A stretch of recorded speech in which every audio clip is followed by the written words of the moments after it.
Sveiki! Šiandien norėčiau su jumis pakalbėti apie investavimo startuolius. Tie žodžiai startuolis ir investicija skamba viliojančiai, kai aplink tiek daug informacijos apie juos. Bet tai nėra tik sėkmės žaidimas. Tai strategija, kantrybė, ir šiek tiek humoro. Nes be jo investavimo kelionė gali tapti tikru nuotykių parku.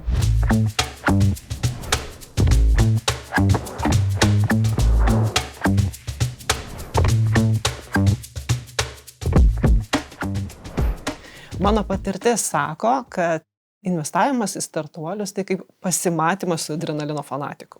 Aš esu Daiva Rakauskaitė, investavimo entuziastė, rizikos kapitalo fondų valdymo įmonės Anely Capital įkūrėja ir partnerė, o taip pat finansų analitikė, kuriai jau daugiau nei 30 metų investavimo patirtis tapo jau ne tik darbu, bet ir gyvenimo būdu. Per šią daugelio metų patirtį finansų srityje ir tame tarpe 15 metų investavimo į startuolius srityje supratau vieną dalyką.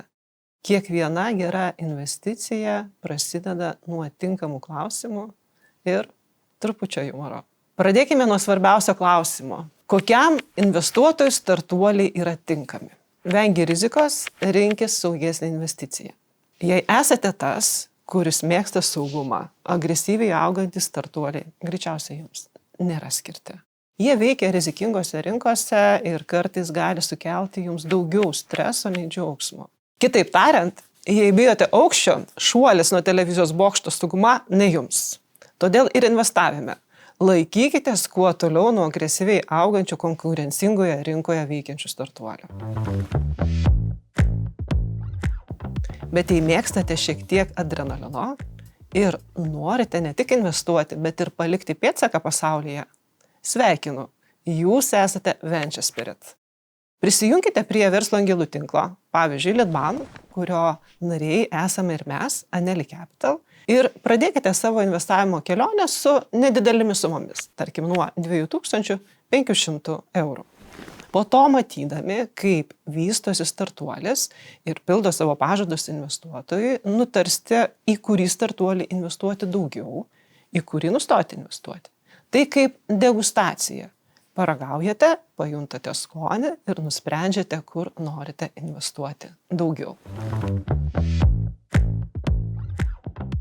Jei jūsų startuolis nebedžiugina arba jūs gaunate gerą pasiūlymą parduoti savo investiciją, rekomenduoju nedelsti. Pardavę galite investuoti į kitus perspektyvesnius verslus. Kodėl? Todėl, kad niekada nežinote, kas nutiks po pusmečio. Jūsų auksinis bilietas gali tiesiog pavirsti paprastu popieriaus lapeliu. Pavyzdžiui, prieš keletą metų vienas Lietuvos vertimų startuolis suteikė galimybę verslo angelams parduoti investiciją po to, kai jie investavo po 1,5 metų už daugiau nei 30 kartų didesnę vertę nei investavo šie verslo angelai. Po 2 metų po šio sandorio startuolio pardavimai krito kone trečdaliu. Akivaizdu, kad jei verslo angelai būtų laukę, jie tokios grąžos nebūtų uždirbę.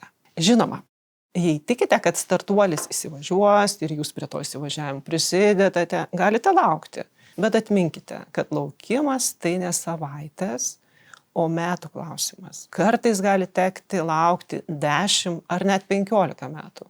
Tačiau atlygis gali būti saldesnis už metų. Pavyzdžiui, lietuviškas startuolis Vinted. Jo pirmoji sėkmės gilė, mano vertinimu, pražydo, kai jis sulaukė maždaug 10 metų. Pažvelkime į užsienį. Apple, Nvidia, Tesla. Visi turėjo savų iššūkių. Ir sėkme pradėjo dalintis maždaug 15-20 metais. Žinoma, būna ir išimčių, kaip jau mano minėtas Lietuvos vertimų startuolis. Svarbiausia, laiku išimtimi pasinaudoti. Jei matote, kad startuolis jau išbandė visus augimo būdus, bet niekas neveikia. Geriau nukreipkite savo energiją ten, kur matote perspektyvą. Gyvenimas per trumpas, kad lauktumėte stebuklų ten, kur jų nebus. Kaip sakoma, geriau uždaryti duris ir atverti langą naujoms galimybėms. O dabar, kai jau aptarėme svarbiausius investavimo startuolius principus, noriu pridėti dar šiek tiek, tarkime, investicinės gyvenimo filosofijos. Kartais sakau, investavimas tai ne tik pinigai. Tai ir tam tikras asmenybės testas. Galbūt skamba keistai, bet pagalvokite, kiek daug apie save sužinote, kai sprendžiate ar rizikuoti, ar laukti, ar pasitraukti. Tai ir santykiai su startuoliais. Kartais jie jūs išmokys daugiau nei jūs tikitės. Štai pavyzdys. Ar kada nors pagalvojate, kad startuoliai primena augintinius? Jie mili ir įdomus, kai maži ir fotografijose. Bet tada jie auga. Na ir kartais pradeda siautėti. Vieni taps jūsų gyvenimo didžiausia meilė, o kitus teks išmokti paleisti. Žinoma, atsisveikinti sunku, bet prisiminkite, gyvenime yra vietos tik geriausiams. Ir jei manote, kad tai lengva, prisiminkite šią taisyklę. Investuokite tik tuos pinigus, kurių praradimas jūsų biudžetui nesukels streso. Tai ne tik praktinis patarimas, bet ir savęs išsaugojimo būdas. Taip, žinau, kad skaičiai yra svarbus ir aš niekada nesiginčiusiu su Excel lentele.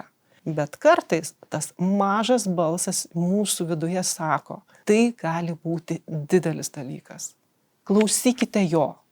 Tiesiog nepamirškite, kad intuicija turi būti gerai pamaitinta. Domėkitės, mokykitės ir niekada nebijokite smalsauti. Taigi, mielieji, kaip visko matę savo srities profesionalas, išmintingai šypsokitės, net kai jūsų startuolis ne visada laikosi savo planų. Mokykitės ir mėgaukitės šiuo nuotykiu. O jei turite klausimų, anelicapital.com laukia jūsų apsilankimo. Dėkoju už dėmesį ir iki pasimatymo kitame video. Investuokite protingai ir gyvenkite pilnavertiškai. Būkite drąsūs, smalsūs ir svarbiausia, kurkite vertę pasauliui.